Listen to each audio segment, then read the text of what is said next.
You know what changes? Everything. Times change. Technology changes. People change. Sometimes it seems overnight. You can resist it. You can adapt to it. But you can't ignore it. Our thinking is to lead it by changing the way we work, changing the way expectations are met, leading clients and the practice of law forward. You know what that changes? Everything. Hi there, and welcome to Take 5 with the Top 50. It's a series of video interviews with Atlantic Business Magazine's 2020 Top 50 CEOs. Each episode, we're just going to ask them 5 questions to see if we can find out what makes them tick as a leader and perhaps get them to share the secrets of their success. This morning, I am joined by Joe Hickey. Joe is the president and CEO of Rock Networks. It's a communications company, and they have grown 5,000% in the past 4 years. That's right, 5,000%. Joe, thanks so much for joining me. Let's dig in.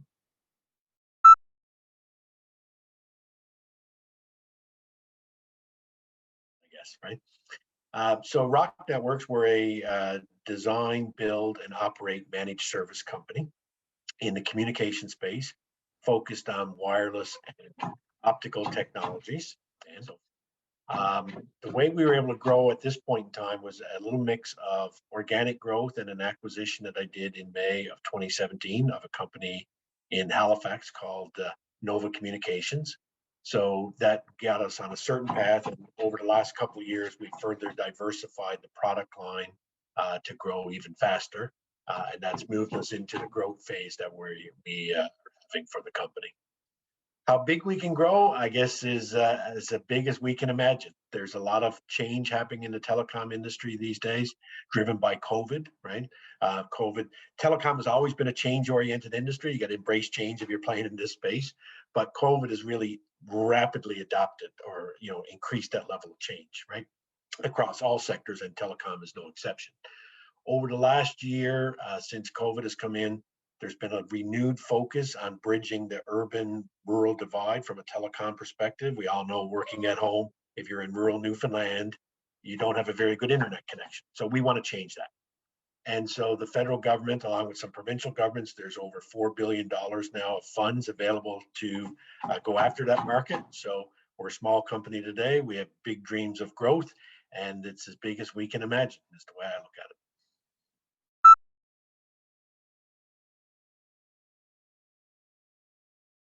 So when I grew up in Carrinsville, Fortune Bay, right? So small community, under 700 people when I was there, and it's under 500 now, which one of the reasons I'm focused on this rural broadband initiative is to create sustainable rural communities, including my hometown.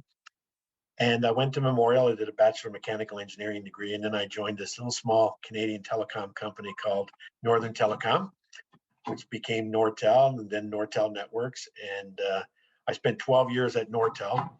And basically, I got my management foundation, innovation foundation, engineering, practical foundation, if you will. I was able to get opportunities to do my executive MBA at the University of Toronto, Rotman School of Business, paid for by Nortel. So they invested heavily in training. So I was able to capitalize on that. And at the same time, they gave me opportunities to look at mergers and acquisitions. That led to a deal that we did to buy a company in California called Shasta Networks. And I left Canada and moved to the United States, into the heart of Silicon Valley. And I spent 5 years in Silicon Valley, so the hotbed of innovation. So, it runs through every DNA molecule of your body. And I moved back to Canada with a venture-funded startup called 10XC Wireless, which was making smart antennas for the wireless industry to improve the efficiency of spectrum, cram more users into the same amount of spectrum, basically. And that led me to India, which at the time was the world's most spectrum limited market, but growing very rapidly. And that got me introduced to a gentleman by the name of Manoj Upadhyay, who was the chairman and managing director of Acme Telepower. And literally a year later, I was working in India for Manoj, trying to build up that company into a global powerhouse in green energy for telecom. And then I moved back to Canada in the defense sector with Ultra Electronics out of Montreal. joined a small company in Ottawa a few years later, Christie Walter Communications. And when I got that company turned around and acquired, I decided now is the time for Joe to focus and become, at the age of 49, an entrepreneur full time.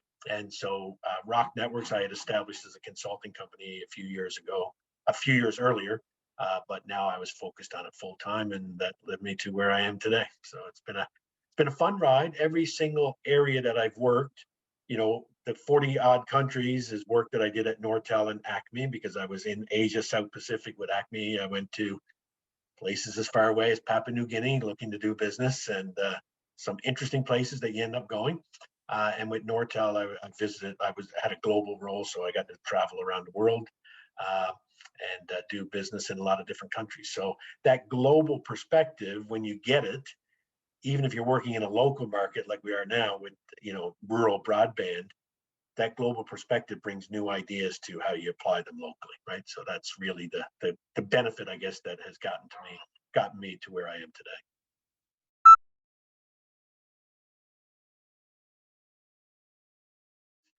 In 30 years now since I graduated from Memorial, obviously I've worked with tens of thousands of people.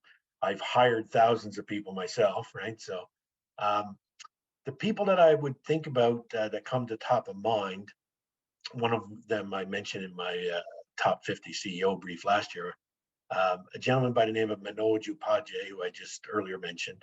He was the founder and chairman of Acme Telepower. And what I learned from Manoj is always have lots of ideas running through your head.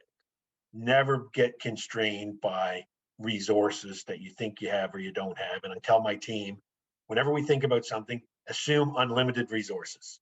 Because when you imagine, things can happen, right? John Roth, who was the CEO of Nortel, I admired John for his technical acumen that he mixed with business acumen when he was the leader of Nortel. When he left, Nortel was not better off as a company. And then from a marketing perspective, which is kind of a key area that I focused on in a lot of my career, I had two kind of what I would call marketing mentors, if you will. One was my first marketing manager in Northern Telecom, a lady by the name of Gail Young. And then a gentleman by the name of Anthony Alice, who was the founder of Shasta Networks in California. And they really taught me about imagining ideas from a marketing perspective and how to work from an execution perspective. So, those are four names that come to mind. There's many others, I'm sure, but those are ones that stick out in my mind.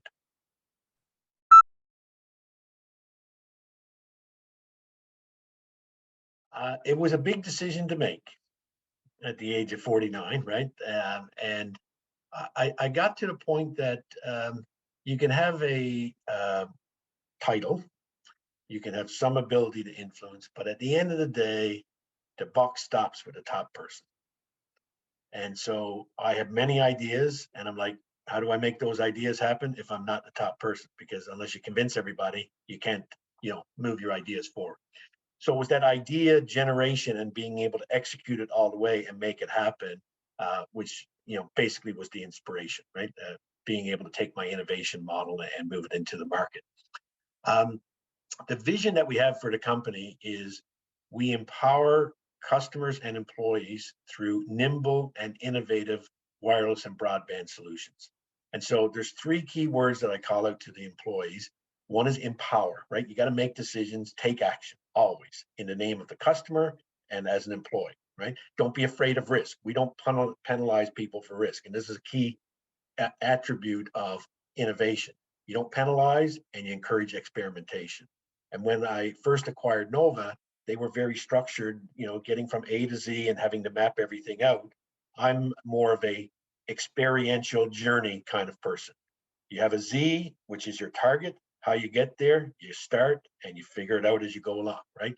Because it is impossible in today's world with all the dynamics going on to map everything out 100%. But if you don't start the journey, and like I say to my salespeople, if you don't ask, you don't get. If you don't start the journey, you never get to the destination.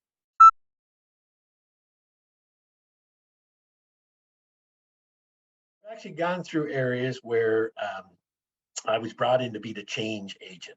Okay, so that's an interesting role for anybody to do. You're not well liked in a lot of times, but you're trying to create a new agenda, right?